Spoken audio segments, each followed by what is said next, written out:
बोलिए श्री रामचंद्र की जय। बाजे रे आठों बजनेवा, दशरथ के अंगनेवा। बाजे रे आठों बजनेवा, दशरथ के अंगनेवा। सात सुरों का बाजे बजनेवा, सात सुरों का बाजे बजनेवा। झूमेला सारा जहनेवा, दशरथ के अंगनेवा। झूमेला सारा जहनेवा, दशरथ के अंगनेवा।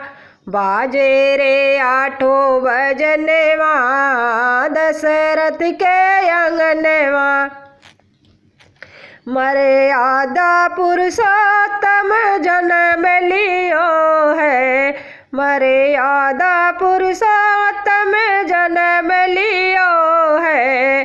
दशरथ जी के भवनेवा, दशरथ के अंगनेवा।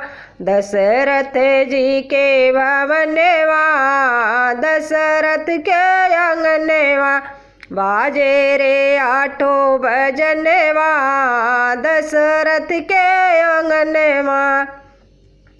धरती अंबर में छाई खुशियाँ, धरती अंबर में छाई खुशियाँ। गगन से बरसे सुमनेवा, दशरथ के अंगनेवा।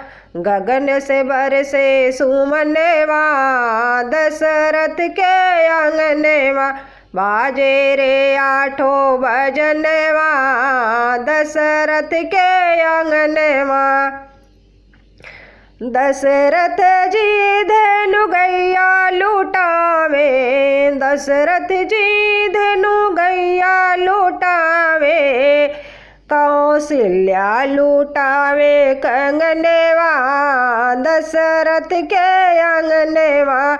कौशल्या लुटावे कंगनेवा, दशरथ के अंगनेवा। बाजे रे आठों बजनेवा, दशरथ के अंगनेवा।